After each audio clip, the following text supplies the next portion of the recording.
You know what? People who are obsessed with hair, I laugh at them because I would have shaved it when I was 9 if I'd known how much I like it. Yeah. 9 years old. Somehow I don't think your mother and father would have allowed you to do that at 9. Not at 9. I think they would have said, you just hold off. My mother was upset when I did it at 34. I can understand that. Welcome to PTI, boys and girls. In today's episode, the Phillies are out. The Cubs force a Game 5, and the Phillies face another possible loss when they host the Lions on Sunday night. But we begin today with last night's Thursday night game in New York, where the 1-4 Giants basically dominated the defending Super Bowl champion Eagles, beating them 34-17. Rookie quarterback Jaxson Dart accounted for 2 Giants touchdowns, and rookie running back Cam Scatterbo ran for 3 others. This was the second game in just 5 days where the Eagles scored only 17 points. Wilbon, what does this result say about each team? How long before somebody with the Giants, whether in management or coaching, says, Scatterbo, you do that again, you're fined? Because you come down, you tear your ACL, you're fine. Tear your ACL? I'm afraid he's going to break his neck. Okay, I mean, I'm afraid of that. So the Giants have these 2 young, talented kids who bring a certain energy and spirit and maybe complete naivete. And it'll work every other week, maybe, if they're lucky, for the rest of the season. And then you figure out whether or not, they've got something sustainable in the future in terms of playoffs and contending, and so we set that aside. I'm in Wrigley Field last night just looking at the score on my phone, going, what the hell is going on in East Rutherford? But Philly's got something, the Eagles have something more. We talked about it all week. Everybody's talked about it all week. They can't figure out what to do. They have no identity. Saquon Barkley, he just shouldn't have 12 carries. Should have 20 carries. There's no load management for Saquon Barkley. He's a veteran player. You brought him over, and he wins a Super Bowl for you and gains 2,000. No, stop. What are you doing? Somebody needs to bring a coaches-only meeting to say, what the hell are you people thinking now? And Sirianni may do that because they had this happen like last season. So 2 things stand out to me about this. One is that the Eagles, at this point now, are in what I think is serious trouble. You mean like 2 years ago, serious trouble? No, like right now, serious trouble. All right. They don't score anymore. Their rushing is not nearly as good as it was last year. Their passing is not nearly as good as it was last year. I have some numbers for you that are astonishing given who they are. They're the defending Super Bowl champions. Going into this game last night, they ranked 30th out of 32 teams in offense. They ranked 31st out of 32 teams in passing offense, and they were dead last in 3 and outs. They were going 3 and out 47.2% of the worst time. in the league. Now, you may think it's irrelevant, and you may laugh at the fact that they have these internal meetings with A.J. Brown. Yeah, I do. And yeah, I A.J. Brown's not even paying attention. Okay, right. And Saquon Barkley and Jalen Hurts. Okay. But there's something wrong there. Mike, that's a 4-2 team, and their point differential is minus, and they have been outgained in all 6 games this year, and they won 4 of them. The other thing that has to be talked about is Jaxson Dart, in fact. If Daboll keeps his job as Giants coach, it's going to be because of Jaxson Dart. And he's probably kicking himself, or should be kicking himself, that he held on to Russell Wilson for that long. The kid has beaten the Chargers and the Eagles, who we think are playoff teams. His rating last night was 104.6. He runs and passes sort of like Jayden Daniels. I'm just saying he's got a chance. He's got a chance. He's got a chance. I'm not going to get carried away. And by the way, in Scatterbo, you know who he reminds me of? You're old enough to get this reference. Do you remember Charlie Tolar in the AFL with the Houston Oilers? Yes, I do. It was called the human bowling ball because he was 5'6". I don't understand why he lasted so long, why people, general managers who don't like running backs, who basically say, we don't need this position. Really? This kid can't help you at some point on most teams? No. The Phillies went out of the baseball playoffs in a way they would like to forget. The game tied, bases loaded with Dodgers. 2 outs in the 11th. Philly reliever Orion Kerkering, did I get that right? Kerkering botched that slow roller back to the mound. Instead of trying to get the out at first base to end the inning and the threat, he tried for the force at the plate and unleashed what he later called a force bleep throw. Dodgers win and advance. Oh my God. Tone, what did you make of how it happened? So I was glued to that game.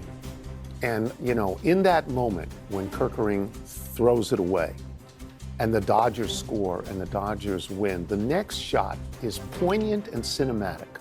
The Dodgers are running around the infield. They're literally running around Kerkering, who is in the front of the mound, His head is down and his hands are on his knees.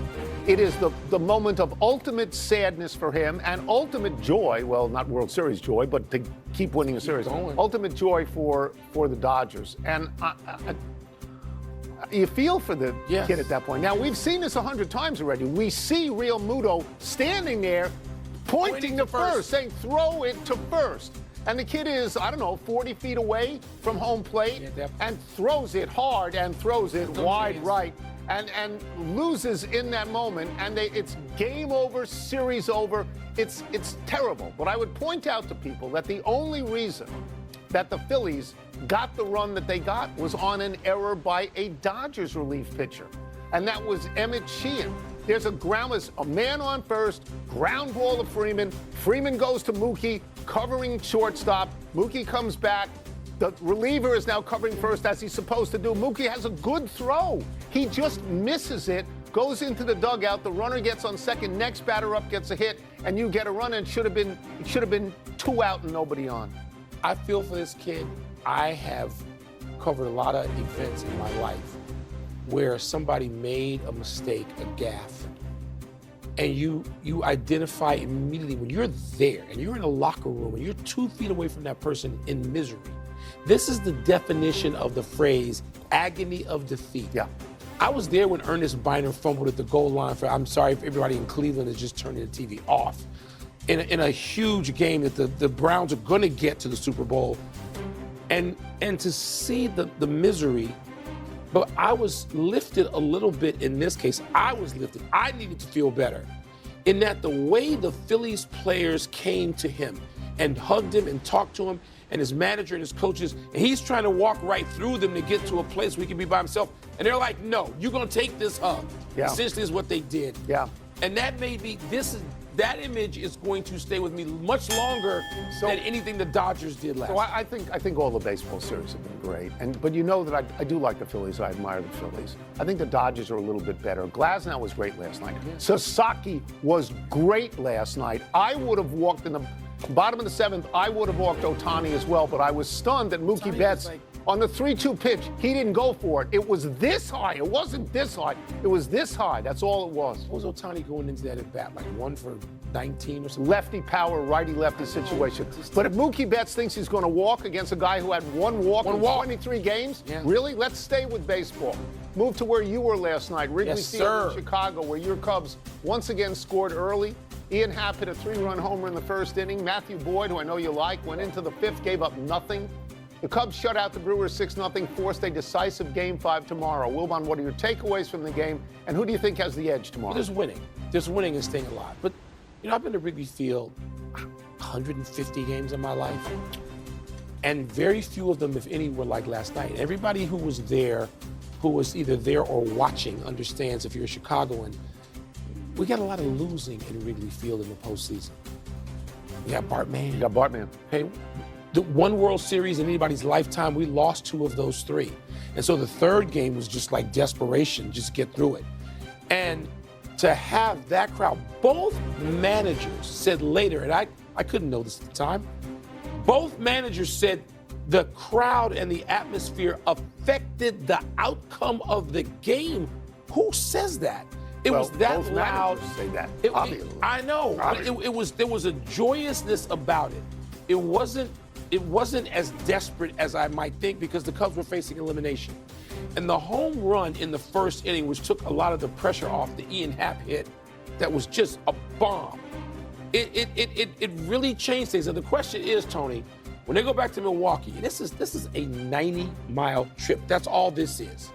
When they go back to Milwaukee, is there any momentum, or does it just not matter in the way that you and I, as we covered baseball, were told by managers, Earl Weaver, it doesn't matter? Yeah, I mean, I would only say this, that the Milwaukee Brewers scored 3 runs in 18 innings in Chicago, which is terrible, but they scored 16 in 16 in Milwaukee in the first. I have some questions for you. Did you wear a Cubs jersey? I had Cubs stuff. Did you wear a Cubs jersey? Not a Banks jersey? Not a jersey. Okay.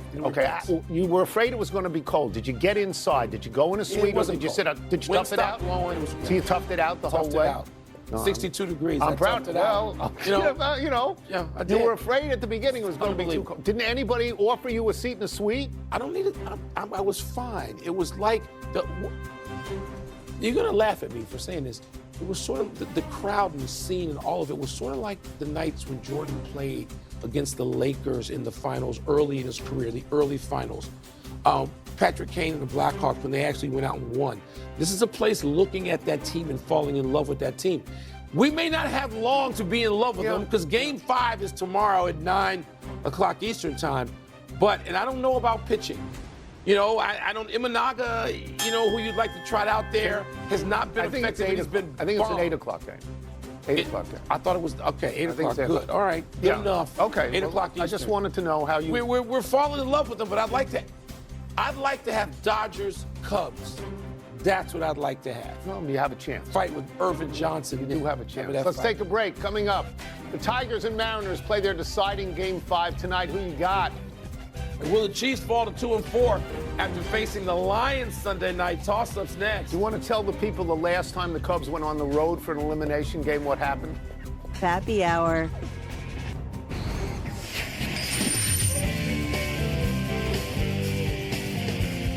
Time for toss-up. 2 men enter, 1 man leaves, finishes the show, gets on his burner accounts, and posts all sorts of praise for himself across social media. I'm not doing that. What's first? What's first? Toss-up, who you got in tonight's Game 5, the Tigers or the Mariners? This is all the Tigers could have asked for, to put all their eggs in one basket, and the basket is Tarik Skubal. Okay? He has been good to great in the playoffs so far. He's 1-0 with a 1.84 ERA, 23 strikeouts in 14 innings, and he's allowed 8 hits. He'll probably win the Cy Young Award again, and he's rested. So if Seattle beats him, good for Seattle. Yeah. I mean, the 2 best players left in the American League are on display in this game, Cal Raleigh and Tarik Skubal. That's right. Right? And if you're a viewer, what you want to see is if the guy with 60 home runs can take it out on the guy with the best ERA in the league. But the guy with the best ERA in the league, people should be advised watching this fine program, got lit up in a similar situation by Cleveland. Last year. Mm-hmm. And I'm with you. I'm looking at this going, my first, second, and third reactions are Skubal, Skubal, and Skubal. That's what I'm going with because starting pitching means something to people of our vintage. Of a certain age. Yeah. Of a certain age. So I don't want to see a damn bullpen day. I want to see a guy who can go out and go 8 innings plus if he needs to. And you think Skubal could do that or hand it to a closer, not a bullpen array. So I'm with that, Tony, but. So you're afraid of that? I'm afraid of it. Let me just say something to you. Tyler Glasnow had a very bad postseason record. How did he do last night? See, like if you go back to last year, and you can't discount this year, like what he's doing right now this year. That's why I'm going with Skubal.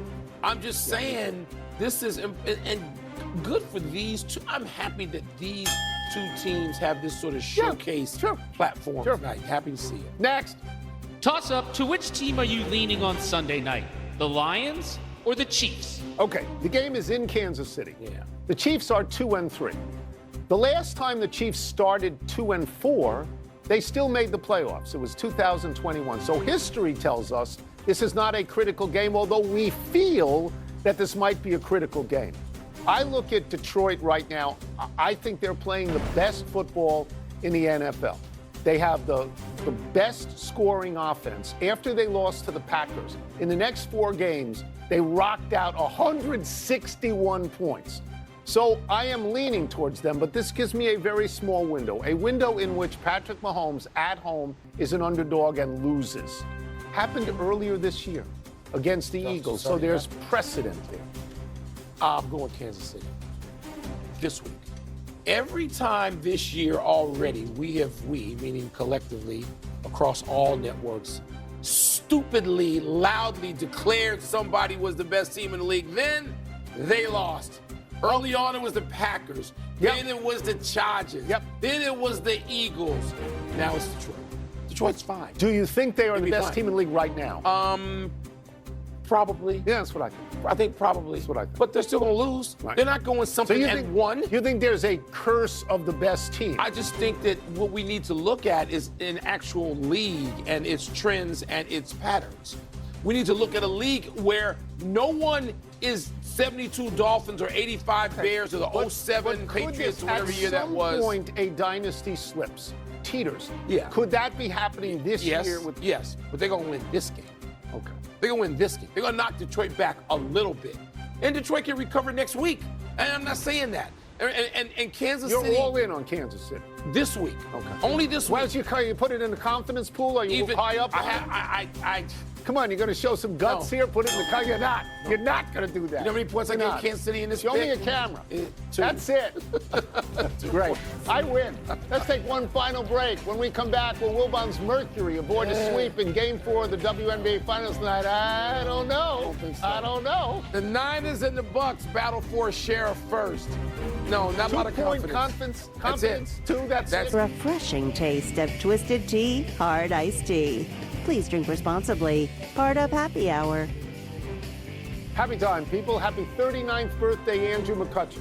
McCutchen came up with the Pittsburgh Pirates as their #1 draft choice in 2005. He spent his first 9 seasons in the majors in Pittsburgh and was MVP of the National League in 2013. McCutchen was traded to the Giants in 2018, who then traded him to the Yankees. When he was granted free agency, McCutchen signed with the Phillies before the 2019 season. Then he went to Milwaukee and back to Pittsburgh. This year he hit .239 with 13 homers and 57 RBI for the Pirates. Overall, McCutchen is a .271 hitter with 332 home runs, 1,152 RBI, and 1,290 runs scored, and a 5-time All-Star. These are not Hall of Fame numbers, but they are good, solid career numbers. He's been an important person to that franchise and belongs there. To me, in that Pittsburgh uniform. And when you see the white uniform, to sort of double it, that reminds us of 21. Yes, Clemente and Stargell. No doubt. Absolutely. No doubt. Happy anniversary, Marcus Allen, on this day.